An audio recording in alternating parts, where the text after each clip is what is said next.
আজকের আন্তর্জাতিক ইসলামী মহাসম্মেলন তাফসীরুল কোরআন মাহফিলের পর্যায়ে আপনাদের সামনে অত্যন্ত গুরুত্বপূর্ণ বক্তব্য পেশ করবেন বাতিলের আতঙ্ক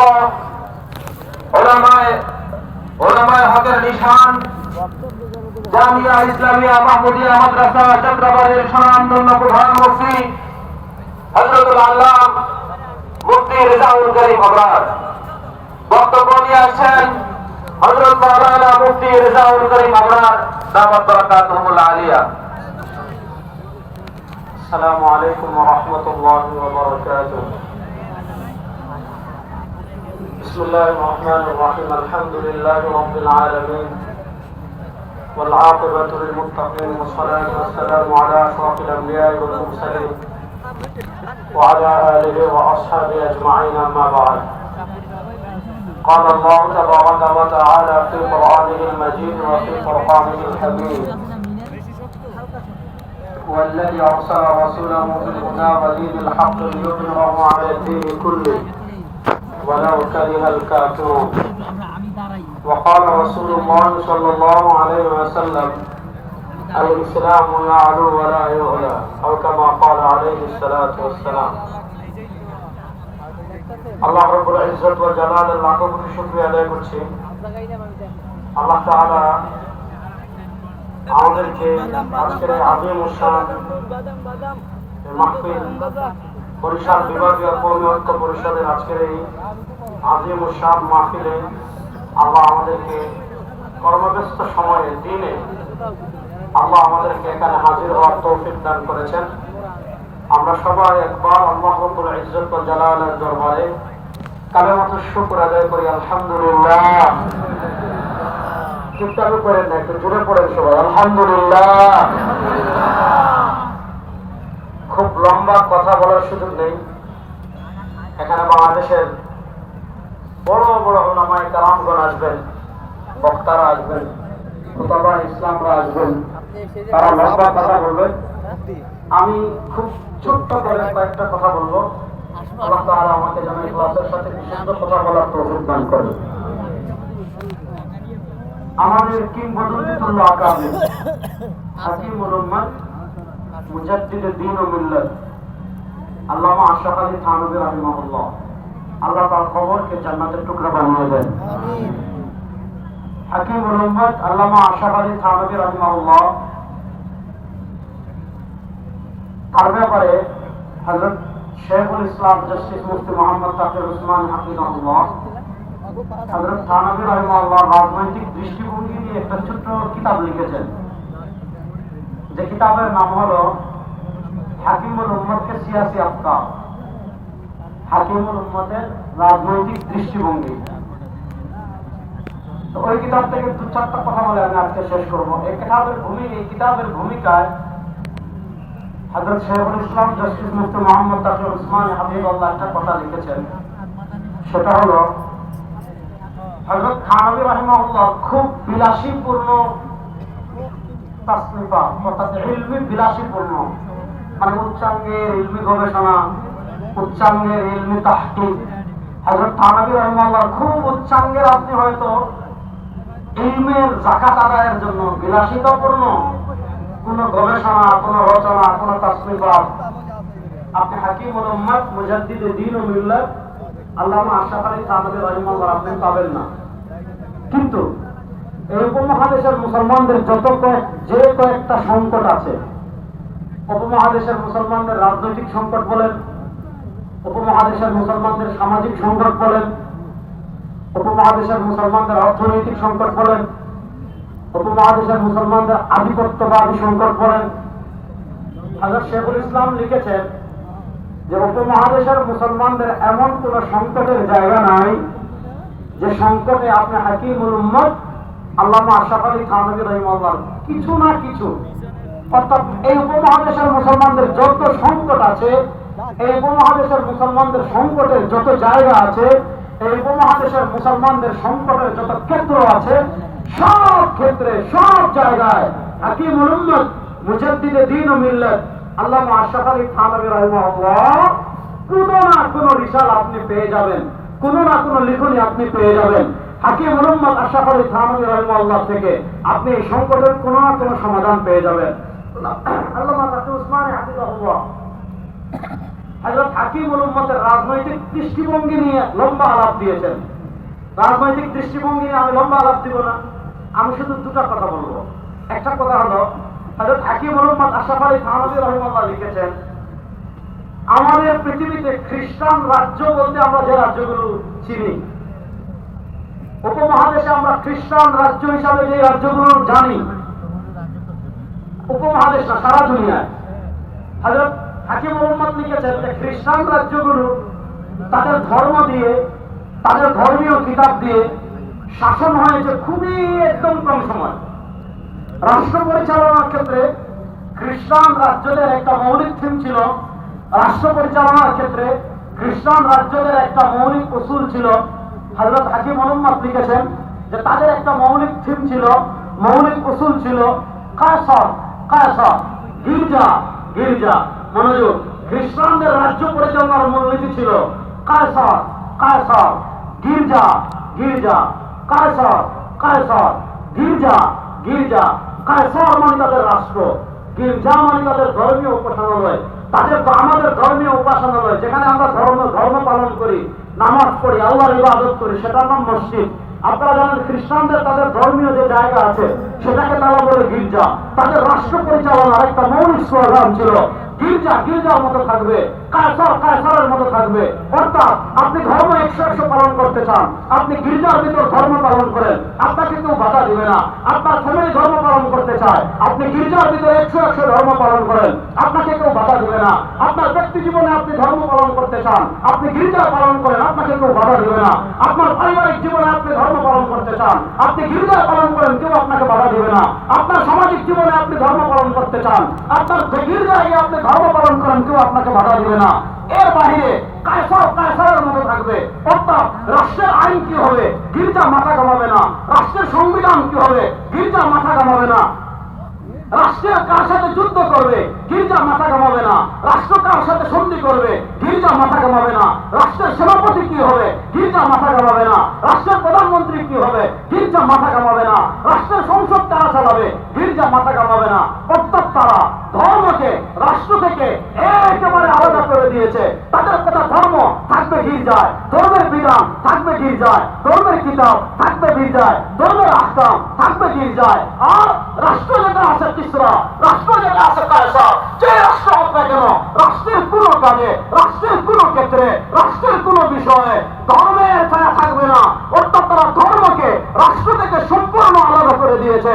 শোনেন, হাকিম মোহাম্মদ আশরাফ আলী থানভী রাহিমাহুল্লাহ বলেছেন, ওই যে খ্রিস্টানদের চিন্তা গির্জা গির্জা, কায়সার কায়সার, ধর্ম থাকবে ধর্মের জায়গায়, রাষ্ট্র থাকবে রাষ্ট্রের জায়গায়, ওই চিন্তাটা আমাদের মুসলমানদের ভিতর যে পোশাক এসে পোশাক করে প্রবেশ করেছে, ওই চিন্তাটা মুসলমানদের ভিতর যে লেবাস এসেছে, ওই চিন্তাটা মুসলমানদের ভিতর যে বুরকা পরে এসেছে, ওইটার নাম হলো সেকুলারিজম তথা ধর্ম নিরপেক্ষতা। দেখেন, মিশরের প্রখ্যাত লেখক শেখ আব্দুল্লাহ আল মিসরি, উনি ধর্ম নিরপেক্ষতা সেকুলারিজম নিয়ে লম্বা আলাপ দিয়েছেন। উনি সেকুলারিজমের দুটো ভাষণ দেখিয়েছেন। একটা ভাষণ যেটা সেকুলারিজমের মৌলিক ধারা, ধর্ম নিরপেক্ষতার মৌলিক যে ধারা, সেটা হলো তারা ধর্ম নিরপেক্ষতা মানে কি, ধর্ম নিরপেক্ষতা মানে তারা ব্যাখ্যা করে ইহকালীন জীবনের সব জায়গা থেকে, জীবনের সব জায়গা থেকে ধর্মের ছায়াকে মুছে দেওয়া, এটাই তাদের কাছে সেকুলারিজম। অর্থাৎ জীবনের কোন ক্ষেত্রে আপনি রাজনীতি বলেন, ধর্মের ছায়া থাকবে না। অর্থনীতি বলেন, ধর্মের ছায়া থাকবে না। সংবিধান বলেন, ধর্মের ছায়া থাকবে না। বিচার ব্যবস্থা বলেন, ধর্মের ছায়া থাকবে না। দণ্ডবিধি বলেন, ধর্মের ছায়া থাকবে না। সংসদ বলেন, ধর্মের ছায়া থাকবে না। সিটি কর্পোরেশন বলেন, ধর্মের ছায়া থাকবে না, থাকবে না।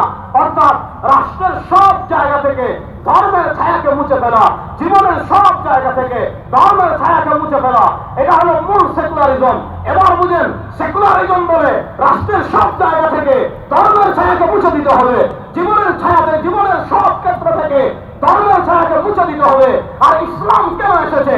আল্লাহ বলেছেন ওয়াল্লাযী আরসালা রাসূলাহু বিল হুদা ওয়া দীনিল হাক্কি লিইয়ুযহিরাহু আলা দ্বীনি কুল্লিহি। আর সেকুলারিজম এসেছে রাষ্ট্রের সব জায়গা থেকে ধর্মের ছায়াকে মুছে দিতে। আর ইসলাম দুনিয়াতে ধর্মের ছায়াকে মুছে দেওয়ার জন্য আসে নাই। ইসলাম এসেছে লিইয়ুযহিরাহু আলা দ্বীনি কুল্লিহি। রাষ্ট্র বলেন, রাজনীতি বলেন, সমাজ বলেন, অর্থনীতি বলেন, সব জায়গায় বিজয়ী থাকার জন্য ইসলাম এসেছে, পরাজিত হওয়ার জন্য আসে না। লিইয়ুযহিরাহু আলা দ্বীনি কুল্লিহি। তারা চায় রাষ্ট্রের সব জায়গা থেকে ধর্মের ছায়াকে মুছে দিতে। এবার বলেন, ইসলামের ছায়া কি সব জায়গা থেকে কেউ মুছে ফেলতে পারবে না? রাষ্ট্র বলেন, ইসলামের ছায়াকে কেউ মুছে ফেলতে পারবে?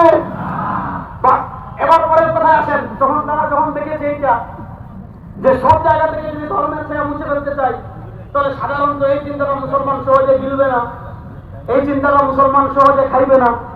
তখন তারা মুসলমানদের ভিতর কিছু দালাল তৈরি করেছে, মুসলমানদের ভিতর কিছু তাদের এজেন্ট তৈরি করেছে, যারা সেকুলারিজমের আরেকটা সফট ভার্সন নিয়ে এসেছে। সেটা কি?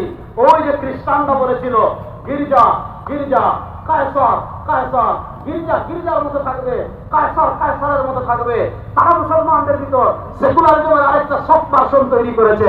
সেটা কি? তারা বলে ধর্ম থাকবে মসজিদে, তারা বলে ধর্ম থাকবে মাদ্রাসায়, তারা বলে ধর্ম থাকবে খানকায়, তারা বলে ধর্ম থাকবে মাজারে, তারা বলে ধর্ম থাকবে পীর মুরিদে।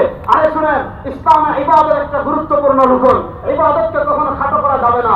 কিন্তু শুনেন, ইসলাম কখনো শুধু মসজিদে থাকার জন্য আসে নাই, ইসলাম কখনো শুধু মাদ্রাসায় থাকার জন্য আসে নাই, ইসলাম কখনো শুধু খানকায় থাকার জন্য আসে নাই, ইসলাম কখনো শুধু পীর মুরিদের ভিতর থাকার আসে নাই। ইসলাম এসেছে মানুষের জীবনের সার্বভৌমত্বের মালিক যেহেতু আল্লাহ, আসমানের মালিক আল্লাহ, জমিনের মালিক আল্লাহ, চন্দ্রের মালিক আল্লাহ, সূর্যের মালিক আল্লাহ। ইসলাম এসেছে কারো পাপের আইন বাস্তবায়ন করার জন্য না, আল্লাহ জমিনে আপনার আইন প্রতিষ্ঠা করার জন্য।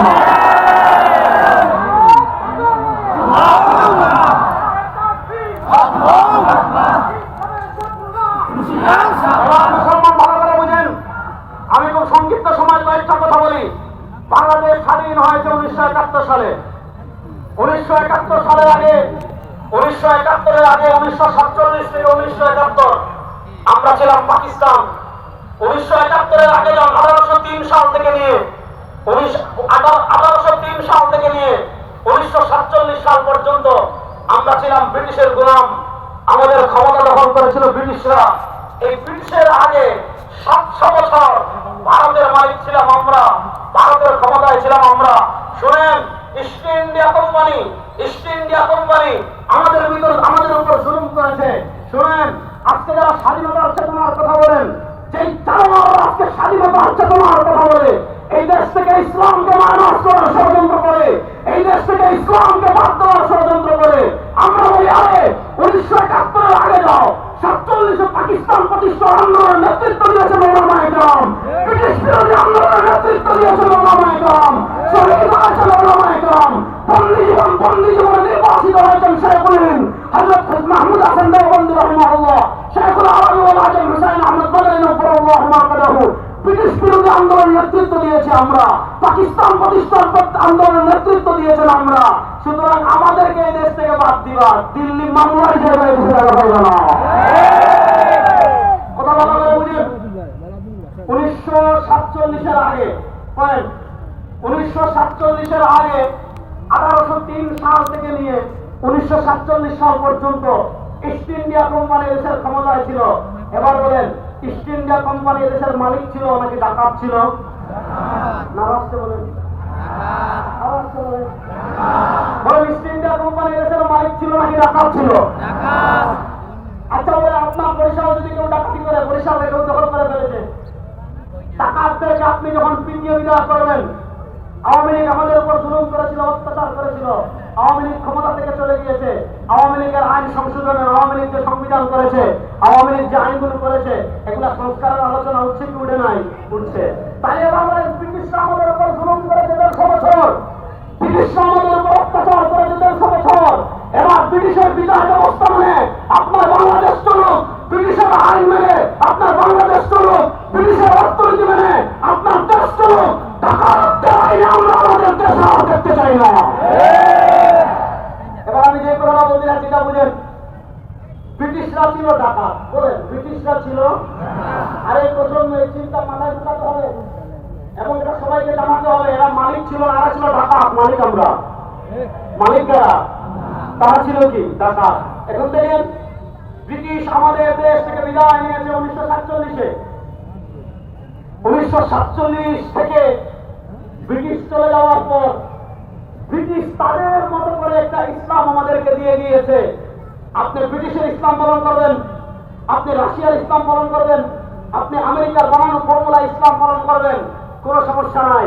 তারা আপনাকে টাকা দিবে, তারা আপনাকে বিশাল মার্ডার করে দিবে, তারা আপনার ওরসে গরু মহিষ ফাঁসি যা লাগে তা দিবে। তাদের ইসলাম কোনটা জানেন? তারা ইসলাম আমাদেরকে শিখিয়েছে ইসলাম শুধু বৃত্তবন্দি। ওই যে খ্রিস্টানরা যেমন তাদের ধর্মকে গির্জাবন্দি করে ফেলেছে, ব্রিটিশরা একটা ইসলামের সব ভার্সন আমাদেরকে দিয়ে দিয়েছে। সেই সব ভার্সন কি জানেন? সেই সব ভার্সন হলো তোমার ইসলাম শুধু মসজিদে থাকবে, তোমার ইসলাম শুধু খানকায় থাকবে, তোমার ইসলাম শুধু মাজারে থাকবে, তোমার ইসলাম শুধু মিলাদে থাকবে, তোমার ইসলাম শুধু উরুসে থাকবে। তখন প্রশ্ন হলো তাহলে নেতৃত্ব দিবে কারা? তারা বলে আমরা। সংবিধান লিখবে কারা? তারা বলে আমরা। রাষ্ট্র চালাবে কারা? তারা বলে আমরা। বিচার ব্যবস্থা চালাবে কারা? তারা বলে আমরা। শুনেন, ইসলাম শুধু এজন্য আসে নাই আপনি মসজিদে থাকবেন। আরে রাষ্ট্রের এমন কোন বিষয় নাই, সংসদ বলেন, অর্থনীতি বলেন, সংবিধান বলেন, বিচার ব্যবস্থা বলেন, সিটি কর্পোরেশন বলেন, সব জায়গায় মানুষের তন্ত্রমন্ত্রকে পায়ের তলা পৃষ্ঠ করে ইসলামকে বিজয় মহান মেহনত নিয়ে আমাদের নবী দুনিয়াতে এসেছেন। এবার ভালো করে বুঝেন, আমাদের দেশের আমি দুটা কথা বলি। আমাদের দেশের বিচার ব্যবস্থা আছে না নাই? আওয়াজ তো বলে। আমাদের দেশের বিচার ব্যবস্থা আছে না নাই? আছে। দেখেন আপনি আপনাদের বরিশাল এখান থেকে খুব বেশি দূরে না, আমি ফেলে আসছি। শুনেন, ইসলাম আমাদেরকে দণ্ডবিধি দিয়েছে 3 প্রকারের। বলেন ইসলাম আমাদেরকে দণ্ডবিধি দিয়েছে কয় প্রকারের? আর মাদ্রাসার ছাত্ররা বলো না, কয় প্রকারের? বলেন 1 নম্বর হুদুদ, জোরে বলেন হুদুদ, কিসাস, তা'যীরাত। বলেন 1 নম্বর, জোরে বলেন 1 নম্বর, 2 নম্বর, 3 নম্বর, 1 নম্বর, 2 নম্বর, 3 নম্বর তা'যীরাত। দেখেন ইসলাম দণ্ডবিধি আমাদেরকে দিয়েছে। আপনি পুরো গলায় বলেন এই দেশ 92% মুসলমানের দেশ, কিন্তু শুনেন ইসলাম দণ্ডবিধি দিয়েছে 3 প্রকারে। একটা হুদুদ, আরেকটা কিসাস, আরেকটা তা'যীরাত। 1400 বছর এই দণ্ডবিধি দিয়ে মুসলিম রাষ্ট্রগুলো পরিচালিত হয়েছে। এর বিপরীত আপনারা দেখেন ব্রিটিশ আমাদেরকে দণ্ডবিধি দিয়েছে 2 প্রকারের। একটা হলো ফৌজদারি দণ্ডবিধি, আরেকটা হলো দেওয়ানি দণ্ডবিধি। আপনি আপনার দেশের কোর্টের খবর নেন, আপনি আপনার দেশের আদালতের খবর নেন, দেখবেন আপনার দেশের বিচার ব্যবস্থা কোরআনের দণ্ডবিধি দিয়ে পরিচালনা হয় না। আপনার দেশের বিচার ব্যবস্থা সর্বজনীন দণ্ডবিধি দিয়ে পরিচালনা হয় না। আপনি দেখবেন 92% মুসলমানের দেশ যে ডাকাতরা দখল করে রেখেছিল, সেই ব্রিটিশদের দেওয়া দণ্ডবিধি দিয়ে আমাদের দেশের বিচার ব্যবস্থা পরিচালিত হচ্ছে। ও বৈশাখের মুসলমান, আপনাদেরকে স্পষ্ট পয়গাম জানিয়ে দিতে চাই, স্পষ্ট পয়গাম জানিয়ে দিতে আসছি, নতুন বাংলাদেশে আর আমরা ব্রিটিশের দণ্ডবিধি দেখতে চাই না। নতুন বাংলাদেশে আমরা ইসলামের দণ্ডবিধি বাস্তবায়ন করতে চাই কি চাই না? ইসলামের দণ্ডবিধি বাস্তবায়ন করতে হলে একটা কাজ লাগবে, এদেশের রাষ্ট্র ক্ষমতা ইসলামকে নিতে হবে। এদেশের রাষ্ট্র ক্ষমতা ইসলামকে নেওয়ার কোন বিকল্প? আপনি রাষ্ট্র ক্ষমতায় যদি ইসলামকে না আনেন, আপনি রাষ্ট্র ক্ষমতায় যদি ইসলামকে না আনেন, তাহলে কশিন গেলেও আপনি ইসলামী দণ্ডবিধি প্রতিষ্ঠা করতে পারবেন না। আজকে রাষ্ট্র সংস্কারের কথা বলা হচ্ছে, আমরা স্পষ্ট ভাষায় আল্লাহর জাতের কসম করে বলি, আর মানুষের বানানো আইন দিয়ে যত সংস্কার করেন, যত পরিবর্তন করেন, হত্যা বন্ধ করতে পারবেন না, গুম বন্ধ করতে পারবেন না, চাঁদাবাজি বন্ধ করতে পারবেন না, টেন্ডারবাজি বন্ধ করতে পারবেন না, টাকা পাচার বন্ধ করতে পারবেন না, মাদক বন্ধ করতে পারবেন না, সন্ত্রাসী বন্ধ করতে পারবেন না। আর 52 বছরে আপনারা কতবার পরিবর্তন করেছেন, কতবার নেতার পরিবর্তন করেছেন, কতবার চালের পরিবর্তন হয়েছে, কতবার ক্ষমতার পরিবর্তন হয়েছে। সেই ফজল জালিল নবুল্লাহ আমার কথা আগে যা বলে গিয়েছেন, আমরা এখন দীপ্ত কণ্ঠে বলি, শুধু নেতার পরিবর্তন দিয়ে এদেশের মানুষের ভাগ্যের পরিবর্তন হবে না। যতক্ষণ পর্যন্ত নীতি পরিবর্তন করে কোরআনের আইন বাস্তবায়ন না হয়েছে, এই দেশের মানুষের ভাগ্য পরিবর্তন হবে না।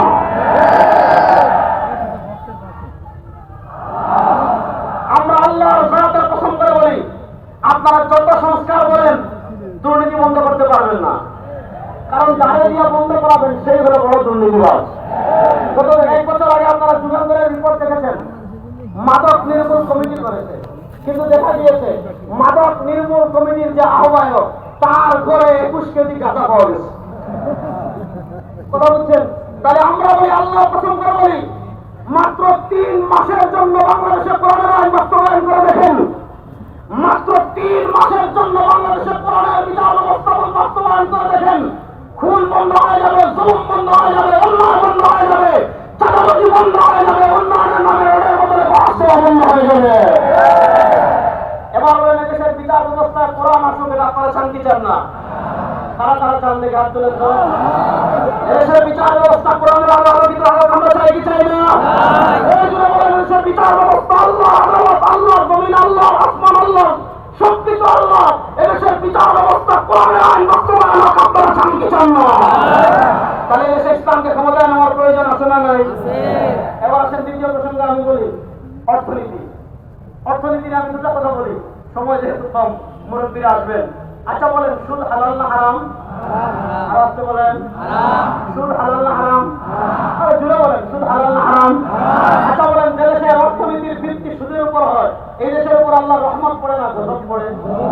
জুড়ে বলেন, যে দেশের অর্থনীতির ভিত্তি হয় সুদের উপর, এই দেশের উপর আল্লাহ রহমত পড়ে না গজব পড়ে? এবার আপনি দেখেন, ভালো করে দেখেন, আপনার বাংলাদেশের গত 15 বছর আপনি খালি উন্নয়ন উন্নয়ন উন্নয়ন শুনেন নাই? আমাদের মুসলমানদের দিকে সুবহানাল্লাহ, আলহামদুলিল্লাহ, আল্লাহু আকবার, লা ইলাহা ইল্লাল্লাহ, ফজরের পরে আমরা সূরা আসরের শেষ 3 আয়াত পড়ি, মাগরিবের পরে সূরা ওয়াকিয়া পড়ি, এগুলো হলো আমাদের দিকে। আর গত 15 বছরে আওয়ামী লীগের দিকে ছিল না। আপনি তাদেরকে সাংবাদিকরা জিজ্ঞাসা করে যে রাতের দিনের ভোট রাতে করলা কেন? বলবে উন্নয়ন। আপনি তাদেরকে জিজ্ঞাসা করবেন বিনামূল্যে এমপি হয়ে কেন? বলবে উন্নয়ন। অর্থাৎ তাদের জিকির হয়ে গিয়েছিল উন্নয়ন, কিন্তু উন্নয়নের আড়ালে কি হয়েছে আপনি জানেন না। শুধু আপনাকে এতটুকু তথ্য দেয়, আপনি যত সংস্কার বলেন, টাকা পয়সা বন্ধ করতে পারবেন না। গত 15 বছরে আমাদের দেশ থেকে যত টাকা চুরি হয়েছে, ওই টাকা দিয়ে 64টা পদ্মা সেতু বানানো যাবে। আরেকটা তথ্য বলি, আপনি বাংলাদেশে উন্নয়ন উন্নয়ন উন্নয়নের কথা শুনেছেন, কিন্তু আমাদের বাংলাদেশের রাষ্ট্রীয় ঋণ আছে $100 বিলিয়ন বেশি। আপনি দেখবেন প্রতি বছর জুনে যখন সংসদে বাজেট প্রদান করা হয়, আপনারা দেখবেন প্রতি বছর বাজেটে ঘাটতি দেখানো হয় যে আমাদের বাজেট হলো এত টাকা, ঘাটতি আছে এত টাকা, অর্থাৎ এত টাকা আমাদের রাষ্ট্রে নাই। এখন এই টাকাটা কোথা থেকে আনতে হবে? চীন থেকে ঋণ করে, আমেরিকা থেকে ঋণ করে, ইউরোপ থেকে ঋণ করে, ঋণের তালিকায় সৌদি আরবের নাম পাবেন। আপনি দেখবেন এই যে $100 বিলিয়ন আমাদের দেশের ঋণ আছে, এই টাকা যদি আপনি প্রত্যেকের মাথায় ভাগ করে দেন, তাহলে প্রত্যেকের মাথায়, একজনের মাথায়, আমার মাথায় ঋণ করবে 1.5 লাখ টাকা, হুজুরের মাথায় ঋণ করবে 1.5 লাখ টাকা, এখানে যারা বসে আছেন প্রত্যেকের মাথায় রাষ্ট্রীয় ঋণ আছে 1.5 লাখ টাকা, সামনে যারা বসে আছেন প্রত্যেকের মাথায় রাষ্ট্রীয় ঋণ আছে 1.5 লাখ টাকা। এবার বলেন, এই যে রাষ্ট্র 1.5 লাখ টাকা ঋণ এনেছে, এটা সুদ সহ না সুদ ছাড়া? আর আসতে বলেন, সুদ সহ না সুদ ছাড়া? এবার বলেন, যে দেশের অর্থনীতির ভিত্তি থাকে সুদের উপর, যে দেশের রাষ্ট্রীয় ব্যাংক পরিচালিত হয় সুদের উপর, যে দেশের গোটা ব্যাংকিং সিস্টেম পরিচালিত হয় সুদের উপর, যে দেশের অর্থনীতির ভিত্তি হয় সুদের উপর, সেই দেশের উপর আল্লাহ রহমত করবে না গজব করবে? এখানে আপনি বলতে পারেন যে আমার সামনে বাস্তব করতেছেন সুন্দর সুন্দর। বর্তমান পৃথিবী নিয়ন্ত্রণ করে আমেরিকা, পৃথিবীর অর্থনীতি নিয়ন্ত্রণ করে ডলার, পৃথিবীর অর্থনীতি নিয়ন্ত্রণ করে বিশ্ব ব্যাংক। এখন তো আপনি সুদ ছাড়া একটা রাষ্ট্রের অর্থনীতি চালাতে পারবেন না, সুদ ছাড়া একটা রাষ্ট্র দাঁড়াতে পারবে না, বিশ্ব ব্যাংকের সাথে লেনদেন করা ছাড়া একটা রাষ্ট্র দাঁড়াতে পারবে না, আমেরিকার ডলারের আগ্রাসন থেকে মুক্ত হয়ে একটা রাষ্ট্রের অর্থনীতি দাঁড়াতে পারে না।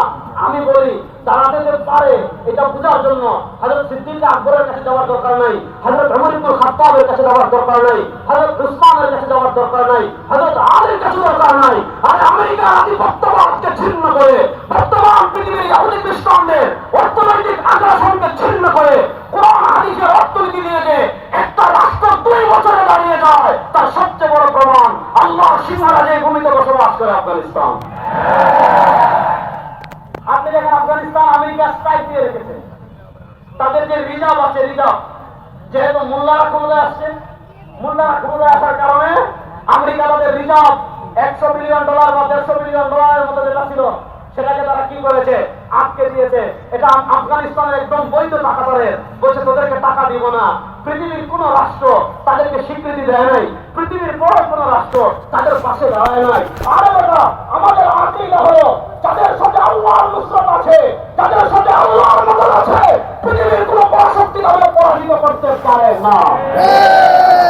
আপনারা আফগানিস্তানে দেখেছেন বর্তমান পৃথিবীর সুপার পাওয়ার আমেরিকা 2001 থেকে নিয়ে 2021 সাল পর্যন্ত 20 বছর পৃথিবীর সুপার শক্তি আমার তালেবানের সাথে লড়াই করেছে।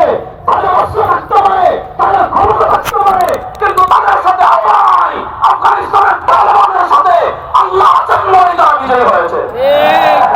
আপনারা দেখেন ইসরায়েল পৃথিবীর চতুর্থ সুপার পাওয়ার, হামাসের মুজাহিদরা, আমরা যতজন এখানে এতজন না হামাসের মুজাহিদ, একটা পৃথিবীর উপত্যকায়, একটা গাজা উপত্যকায় থেকে বছরের পর বছর যারা ইসরায়েলকে নাকানি চুবানি খাওয়াচ্ছে। শুনেন, ওই সমস্ত পুরাণ গল্পের দিন শেষ হয়ে গিয়েছে। আমরা 52 বছর নানা তন্ত্র দেখেছি, 52 বছর নানা মন্ত্র দেখেছি, 52 বছর নানা নেতা দেখেছি, 52 বছরে অসংখ্যবার ক্ষমতার পরিবর্তন দেখেছি। এদেশের মানুষের ভাগ্যের পরিবর্তন হয় নাই। দেশের মানুষের ভাগ্যের পরিবর্তন হয়েছে। এবার আমরা সব বাদ দিয়ে এদেশের রাষ্ট্র ক্ষমতা ইসলামকে নিতে চাই। নিতে চান কি চান না? কারা কারা নিতে চান দেখে হাত তুলে দিন। এদেশের রাষ্ট্র ক্ষমতায় আমরা ইসলামকে নিতে চাই কি চাই না? এবার আমি একটা হাদিস শুনি, এই হাদিস বই আমরা আলোচনা আজকে শেষ করবো। নবী করিম সাল্লাল্লাহু আলাইহি ওয়াসাল্লাম বলেছেন, আমার উম্মতরা শুনো, সায়াতি আলাল নাস সালাওয়াতুল খাদ্দাআ, সাল্লাল্লাহু আলাইহি ওয়াসাল্লাম বলেছেন, আমার উম্মতরা শুনো, সায়াতি আলান নাস সানাওয়াতুল খাদ্দাআ, আমার উম্মার উপর এমন কিছু বছর আসবে, আমার উম্মার উপর এমন কিছু সময় আসবে, আমার উম্মার উপর এমন কিছু যুগ আসবে যে বছরগুলো হবে খাদ্দাআ, ধোঁকার বছর। কিসের বছর? ধোঁকার বছর। এই বছরগুলো ধোঁকার বছর কেন হবে? রাসূলুল্লাহ সাল্লাল্লাহু আলাইহি ওয়াসাল্লাম বলছেন, আমার উম্মার উপর কিছু বছর এমন আসবে যে বছরগুলো হবে ধোঁকার বছর। কেন? কি কারণে? ইউসাদ্দাকু ফীহাল কাযিব ওয়া ইউকাযযাবু ফীহাস সাদিক। আমার উম্মার উপর এমন এক সময় আসবে, আমার উম্মার উপর এমন এক কাল আসবে, আমার উম্মার উপর এমন একটা যুগ আসবে, উম্মার অবস্থা হবে ইউসাদ্দাকু ফীহাল কাযিব, সমাজের সবচেয়ে বড় পাপ যে, সমাজের সবচেয়ে বড় চোর যে, সমাজের সবচেয়ে বড় ডাকাত যে, সমাজের সবচেয়ে বড় মিথ্যাবাদী যে, মানুষ তাকে মনে করবে সত্যবাদী। ওই কাযযাবু ফীহাস সাদিক, সত্যবাদীকে মানুষ মনে করবে মিথ্যাবাদী। ওই আমান ফীহাল খাইন, খেয়ানতকারীকে মানুষ মনে করবে আমানতদার। ওই খাওয়ানু ফীহাল আমিন, আর আমানতদার মানুষকে মনে করবে খেয়ানতদার। অর্থাৎ পৃথিবীর সিচুয়েশন চেঞ্জ হয়ে যাবে।